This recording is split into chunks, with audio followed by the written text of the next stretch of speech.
हज़रात मोहतरम, ईरान के नए सुप्रीम लीडर जो मुश्तबा खामनाई हैं, उनके बारे में भी ये चर्चा उठ रही है। खुद जो शिया कम्युनिटी है उसमें ये चर्चा है, डर है कि भैया मुश्तबा खामनाई जब से लीडर बने हैं एक बार भी वो सामने नहीं आए।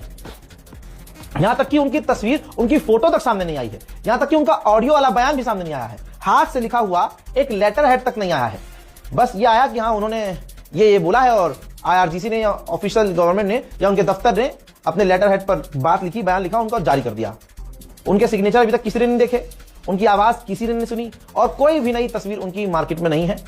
इस वजह से लोगों को, ईरान के समर्थक लोगों को डर भी लग रहा है कि कहीं अमेरिका की बात सच ना हो, क्योंकि अमेरिका कह रहा है कि हो सकता है, हमें ऐसा सुनाई दे रहा है, ऐसा टर्म लगा है कि जो ईरान के सुप्रीम लीडर चुने गए हैं वो है ही नहीं।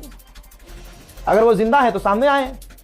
हालांकि ईरान क्लेम कर रहा है कि वो बिल्कुल सही सलामत है। जैसे फ्रांस के विदेश मंत्री से फोन पर बात करते हुए ईरान के विदेश मंत्री ने कहा कि हमारे सुप्रीम लीडर बिल्कुल सही सलामत हैं और वो सब कुछ मैनेज कर रहे हैं। ये ईरान ने खुद कहा है। इजराइल में किस तरह से मिसाइल्स गिर रही हैं या आपने अपनी आंखों से देख लिया। अब तत्काल प्रभाव से कोई ना कोई रास्ता इजराइल तलाश कर रहा है। अमेरिका का आदेश है कि आपके यहां जो हमारे लोग अमेरिकी फंसे हुए इजराइल में, उनको जल्द से जल्द न्यूयॉर्क सेफली पहुंचाओ। तो इजराइल तैयारी में है कि फ्लाइट शुरू की जाए इजराइल से, यानी तेल अवीव से या बेन गुरियन एयरपोर्ट से सीधा न्यूयॉर्क, ताकि अमेरिका के लोग जो इजराइल में फंसे हैं उनको यहां से निकाला जा सके। उधर दूसरा देश वियतनाम है और ये नाम याद रखे जाएंगे। वियतनाम ने ईरान को, तस्वीर देख लीजिए, वियतनाम का जहाज ह्यूमैनिटेरियन एड लेके ईरान पहुंचा है। उधर ईरान को मिली है बड़ी कामयाबी। ईरान ने ऐलान किया है कि हमने 20 ऐसे लोगों को गिरफ्तार किया है जो विदेशियों के लिए, दूसरी एजेंसियों के लिए और खासकर इजराइल के लिए जासूसी कर रहे थे। मेरे दोस्तों, फेक न्यूज की भंडार है सोशल मीडिया पर।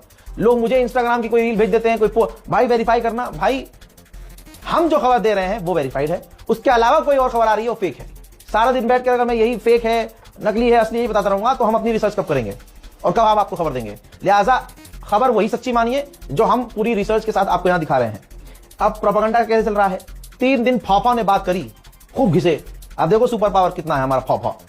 भाई, उसके बाद सिर्फ 2 टैंकर रिलीज किए ईरान ने, इतनी मिन्नत समाजत के बाद, वो भी परमिशन दी है। भारत के तरफ वो जब टैंकर सेफली निकल गया तो भारतीय हेलीकॉप्टर उनको एस्कॉर्ट करते हुए नजर आए हैं। जी हां, आप ध्यान से देखिए। स्ट्रेट ऑफ हॉर्मुज से आगे बढ़ने के बाद, ईरान की परमिशन मिलने के बाद, सिक्योरिटी फ्री होने के बाद, जब वो दोनों टैंकर आगे थोड़ा सा बढ़े हैं, वहां पर भारत की नेवी उसको एस्कॉर्ट कर रही थी। ठीक है, अब कोई इस पर पीछे से कोई बढ़िया सा गाना लगा के, वॉर म्यूजिक, कोई अंधभक्त कोई इस पर तिरंगा लगा दे और कोई देशभक्ति का गाना लगा दे और फिर आपको ये क्लेम करे कि ईरान की फौज को घुटने पर लाया भारतीय फौज, भारतीय नौसेना ने ईरान के छुड़ाए छक्के।